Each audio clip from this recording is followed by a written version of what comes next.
ओम नमः शिव गुरु गोरक्षनाथाय नमः। ओम नमः शिव गुरु गोरक्षनाथाय नमः। गोरखनाथ जी के भक्तों, गुरु गोरखनाथ जी को करोड़ों बार प्रणाम करते हैं।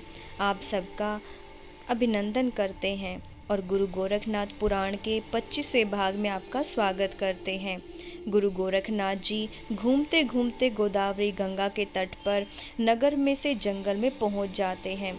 वहां उन्हें भूख ने बुरी तरह से सताया, परंतु वहां उन्हें पानी तक भी नजर नहीं आया। दोपहर के समय उन्हें एक माणिक नाम का 10 साल का बालक खेत में दिखाई पड़ा। वह खाना खाने को तैयार था। तभी गोरखनाथ जी ने आवाज़ दी। संत के शब्द सुनकर वह उठकर बोला कि आप बेवक्त जंगल में कैसे आए। गोरखनाथ जी बोले, कुछ खाना पानी मिल जाए तो तुम्हें पुण्य मिलेगा। मानिक बोला कि आओ, खाना तैयार है। गोरखनाथ जी खाना खाने को बैठे, तब उसने उनका बड़ा सत्कार किया और पानी पिलाकर उनको प्रसन्न किया। तब गोरखनाथ जी ने उस लड़के से उसका नाम पूछा तो वह बोला, बाबा आप अपना काम कीजिए, आप नाम पूछकर क्या करेंगे, तब अपने रास्ते जाइए। इस पर गोरखनाथ जी बोले, बच्चा तुम कहते तो ठीक हो, लेकिन तुमने बहुत ही प्रसन्नतापूर्वक मुझे खाना खिलाया, मुझे प्रसन्न किया। मुझसे जो इच्छा हो वो मांग लो। इस पर वह बालक बोला कि तुम खुद तो अंजल मांगते हुए घूमते हो, तो तुम मुझे क्या दे सकते हो। गोरखनाथ जी बोले, बच्चा आज जो तुम मांगोगे मैं तुम्हें वही दूंगा। परंतु उसे गोरखनाथ की बात बिल्कुल नहीं भाई और बोला, आप भिक्षुक लोग मुझे क्या दे सकते हो। मैंने जो कुछ देना था वो दे दिया। आप अपने रास्ते जाइए। और अपनी बात सुनकर गोरखनाथ जी ने सोचा कि यह किसान लोग अनपढ़ व कम बुद्धि के होते हैं, फिर यह तो बालक है, मुझे इसका कुछ भी हित अवित नहीं करना चाहिए। गोरखनाथ जी बोले कि अगर तुम कुछ लेते नहीं हो तो कुछ दे ही दो। बोलो, मैं जो मांगूंगा तुम मुझे दोगे। बालक बोला, हाँ दूंगा, आप मांगो। गोरखनाथ जी बोले कि जिस चीज़ की तुम्हें सबसे अधिक इच्छा हो उसे ही त्याग देना। मैं तुमसे केवल यही मांगता हूँ। मानिक ने गोरखनाथ जी का कहा मान लिया। जब वह शाम के वक्त सिर पर बोझा रखकर घर जाने को तैयार हुआ, तब वह गोरखनाथ जी के वचनों को याद कर खड़ा हो गया और फिर उसने उसे भोजन की इच्छा हुई, लेकिन प्यारी चीज़ त्यागने की बात याद करके उसने वचन की याद आ गई। इस प्रकार उसने उसे भी त्याग दिया। तब अंत में वह हवा ही खाने लगा और सूख कर उसका शरीर ढांचा मात्र हो गया। पत्थर के बुत के समान वह वहाँ पर खड़ा हो गया। इधर गोरखनाथ जी बद्री का आश्रम पहुँचे और बद्री केदार के चरणों में पड़े। तब चौरंगी नाथ के हालचाल जानने के लिए उन्होंने गुफा में से पत्थर हटाया और देखा कि चौरंगी नाथ के शरीर पर मिट्टी की परत जम गई है, केवल शिव शिव की ध्वनि निकल रही है। गोरखनाथ जी ने उनके शरीर से मिट्टी झाड़कर साफ की और फिर बोले, मैं गोरखनाथ तुम्हें देखने आया हूँ। इतना कहकर चौरंगी नाथ को उठाकर बाहर ले आए और उसे दिव्य दृष्टि से देखा। तब उनमें शक्ति आ गई और वह गोरखनाथ जी के कदमों में गिर पड़े और हाथ जोड़कर बोले, आज मैं फिर सनाथ हुआ हूँ, मैं अनाथ नहीं हूँ। तब गोरखनाथ जी से पूछा कि खाने पीने की व्यवस्था ठीक रही। चौरंगीनाथ बोले, कुछ पता नहीं। फिर उन्होंने चामुंडा से पूछा। वह बोली, मैं बराबर फल लाकर रखती रही हूँ, परंतु इन्होंने खाने पीने से कोई वास्ता ही नहीं रखा। ऐसा कह देवी ने फलों का पहाड़ लगा गोरखनाथ जी को दिखा दिया, जिसे देखकर उन्हें बड़ा आश्चर्य हुआ। फिर चौरंगीनाथ के मस्तक पर अपना हाथ रखा और उन्हें अपने साथ बद्री का आश्रम ले गए। वहाँ पर शिव पार्वती के साथ चौरंगी नाथ जी को दर्शन करवाए और वहाँ 6 महीने ठहरकर विद्या का अभ्यास कराया, शास्त्र विद्या के लिए आशीर्वाद दिया। तब बद्री केदार को प्रणाम कर चौरंगी नाथ के साथ गोरखनाथ कौटिल्यापुर पहुँच गए और चौरंगी नाथ को माता पिता से मिलने को कहा और इन्होंने तुम्हारे हाथ पैर तोड़े थे, अब उन्हें अपना चमत्कार दिखाओ। ऐसा कहकर गोरखनाथ जी उसे अपने साथ साथ ले जाते हैं। गुरु की आज्ञा लेकर माँ चौरंगीनाथ ने बाग की तरफ जाकर वातास्त्र की भस्मी की और उसको अभिमंत्रित किया। राजा के बाग की ओर फेंकी, जो कि उसको हवा में चली और राजा के बाग के सारे माली हवा में उड़ने लगे और वातास्त्र अस्त्र समाप्त होते ही वह एकदम सब नीचे गिरते ही मूर्छित हो गई। राजा ने यह सब देखा, मालियों की दुर्दशा देखी तो उसने खबर सुनी और पता लगाया कि यह किसने किया है। राजा ने अपने पहरेदारों से कहा, पहरेदारों को पता लगाने के लिए भेजा। तभी तालाब पर 2 योगी दिखाई दिए। तब उन्होंने राजा से कहा कि महाराज, तालाबों पर 2 योगी आए हुए हैं, उनमें से कोई हो सकता है। अपने पहरेदारों की बात सुनकर राजा ने समझा कि गोरखनाथ व मच्छिंद्रनाथ ही होंगे। उनकी शरण में मुझे अपने हाथ जोड़कर चलना चाहिए। क्या पता उनके मन में क्या है, न मालूम वह सारे नगर को जलाकर कहीं भस्म ना कर दे।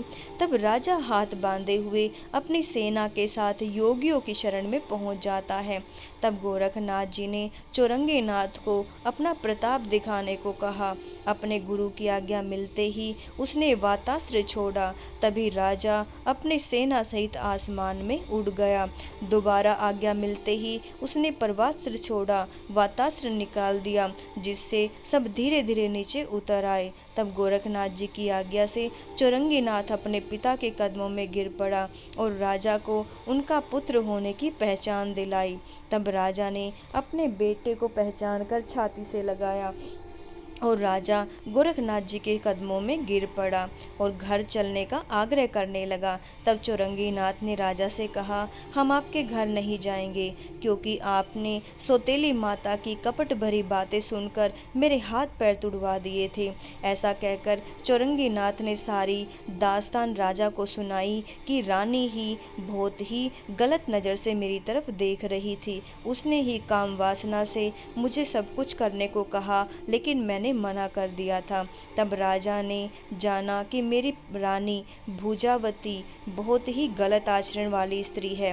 वह क्रोध में भरकर अपने सेवकों से बोला कि तुम रानी को मारते पीटते घसीटते हुए यहाँ पर पकड़ कर लाओ। लेकिन चौरंगीनाथ ने राजा से कहा कि माता जी को यहाँ पर ऐसे मत लेके आना, क्योंकि माता आखिर माता ही होती है। इस प्रकार से चौरंगीनाथ ने अपनी माता का अपमान करने से मना कर दिया और उनको कहा कि उनके साथ ऐसा कोई भी व्यवहार ना किया जाए। इस पर बुलाने की आवश्यकता नहीं है। जो भी आपको कहना हो वह घर के अंदर ही जाकर उन्हें कहें। तब राजा खुशामद कर दोनों योगियों को पालकी में बिठाकर राजमहल में ले गया और रानी को सारी बात बताई और बुरा भला कहकर घर से निकाल दिया। तब गोरखनाथ जी ने राजा को शांत किया और तीसरा विवाह करने की आज्ञा दी और अपना बर्धास्त्र उसके मस्तक पर रख दिया। तीसरा विवाह करने से तुम्हारा वंश चलेगा, आपको मेरा आशीर्वाद है। इसके पश्चात दोनों संत प्रयागराज पहुंच जाते हैं और वहां चरवाही से को बुला करके अपने गुरु के बारे में पूछने लगते हैं। तब वह भयभीत होकर थर थर काँपने लगती है और चरवाही सोचने लगती कि ये तो गोरखनाथ जी आ गए हैं, अब मैं क्या करूं? मैंने तो सारी बातें रानी को बता दी थी। फिर वह सोच समझकर बोली कि रानी ने मुझे डरा धमकाकर मुझसे पूछ लिया था, तो मैंने उसे सब कुछ बता दिया। अब गुरु जी की क्या दशा हुई उसकी मुझे कोई खबर नहीं। चरवाही की बात सुनकर गोरखनाथ जी को शंका हुई।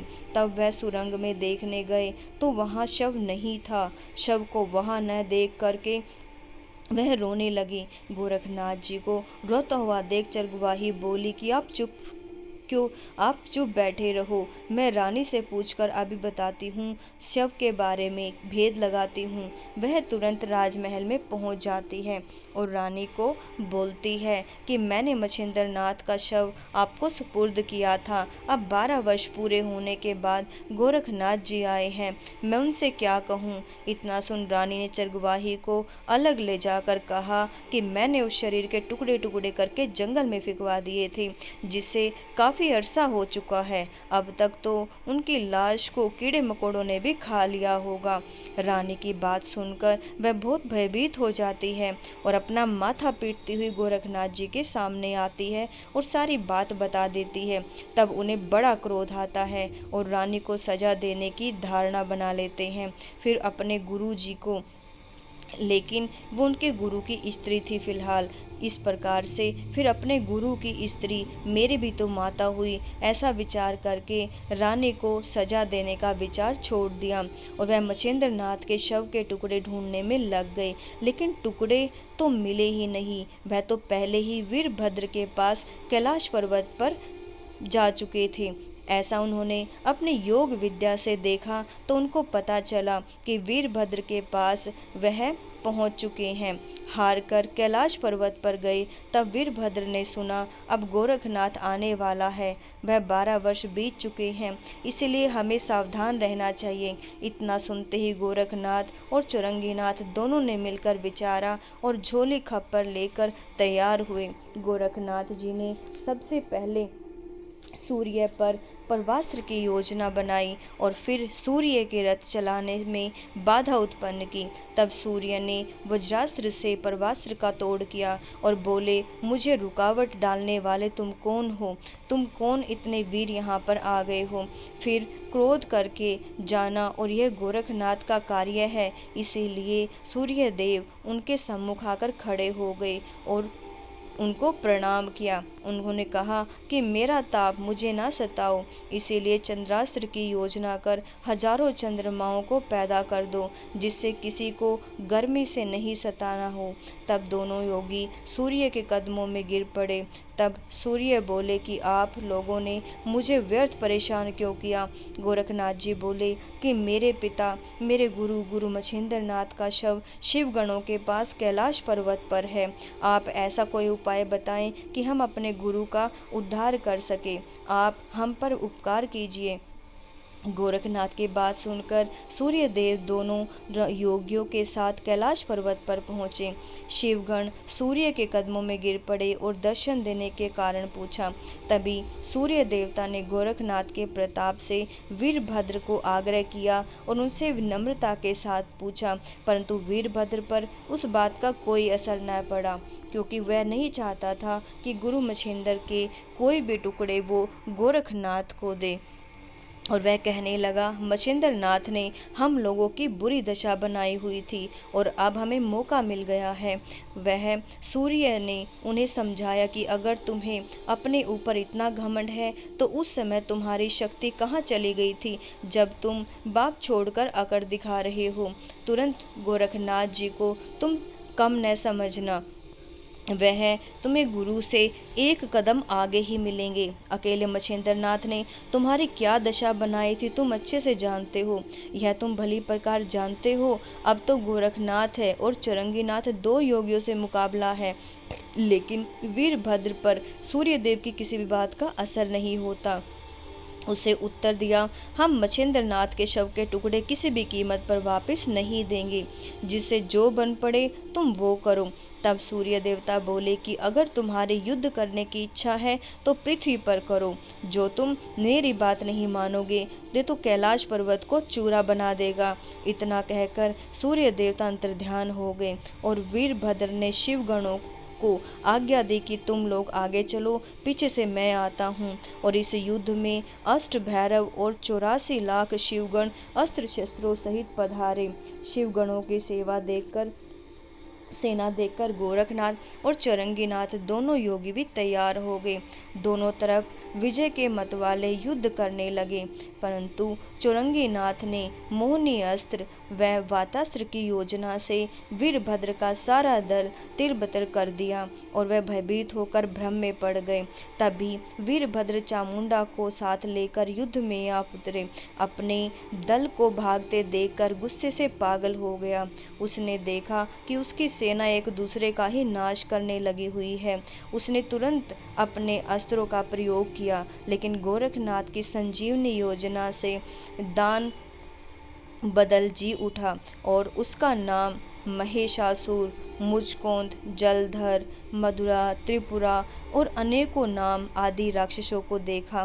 देवताओं ने अपने अपने विमानों में बैठकर वैकुंठ लोक जाकर सब समाचार विष्णु भगवान को सुनाया कि किस प्रकार वहाँ पर वीरभद्र और गुरु गोरखनाथ जी और चौरंगीनाथ जी के साथ यहाँ पर युद्ध हो रहा था, और हाथ जोड़कर कहा कि प्रभु, क्या आपको पृथ्वी पर फिर से अवतार लेना होगा। इतना सुन विष्णु भगवान ने शिव को अपने पास बुलाकर कहा कि क्या वीरभद्र पागल हो गया है, जो इतनी बड़ी बात बढ़ चुकी है। अब इस झगड़े के निपटाने के लिए शिव गोरखनाथ जी के सामने प्रकट होते हैं और प्यार से उन्हें समझाते हैं और वीरभद्र से बोले कि मच्छिंद्र नाथ का शरीर मेरे हवाले करो, तभी यह झगड़ा निपटेगा।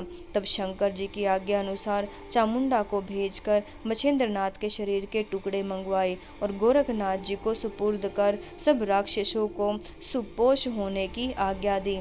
तब गोरखनाथ जी बोले कि यह सब संजीवनी मंत्रों के प्रभाव से पैदा हुए हैं, इन्हें तो अवतार धारण करके मारने से ही यह मरेंगे। तब शंकर जी ने एकादशी के दिन अवतार ले उनका नाश किया और फिर वीरभद्र के नाश की तैयारी हुई और वाताकर्षण अस्त्र की योजना कर और साबरी मंत्र पढ़कर भस्मी फेंकते ही वीरभद्र सहित सब राक्षस मरकर धरती पर गिर पड़े। तब शिवजी और विष्णु ने मच्छिंद्र नाथ के जीवित करने की बात की और गोरखनाथ ने अन्यास्त्र की योजना कर मरे हुए राक्षसों का दाह संस्कार कर दिया। यह वाताकर्षण प्रयोग नागपंथी योगियों के सिवाय और कोई भी नहीं कर सकता था। देव दानव किन्नर किसी को भी नहीं पता था। यहाँ पर गोरखनाथ जी मच्छिंद्र नाथ के शव को लेकर के अब यहाँ पर उसको संजीवनी का प्रयोग करके उसे पूरा शरीर बनाने वाले थे, क्योंकि सारा शरीर तो टुकड़ों में बटा हुआ था। तो गुरु मच्छिंद्र नाथ जी के शरीर के टुकड़ों को उन्होंने एक जगह पर इकट्ठा करके जोड़ दिया। कहिए जय गुरु गोरखनाथ जी, जय गुरु गोरखनाथ जी। गुरु जी नमो नमो आदेश, प्रभु जी नमो नमो आदेश, गुरु जी नमो नमो आदेश, प्रभु जी नमो नमो आदेश। ऐसे भगवान गुरु गोरखनाथ जी के चरणों में करोड़ों बार प्रणाम है, बारंबार प्रणाम है। मेरे गुरु गोरखनाथ जी सबका भला करे, सबका हमेशा साथ दे। कमेंट बॉक्स में गुरु गोरखनाथ जी अवश्य लिखें। जय गुरु गोरखनाथ जी, जय गुरु गोरखनाथ जी, जय गुरु गोरखनाथ जी।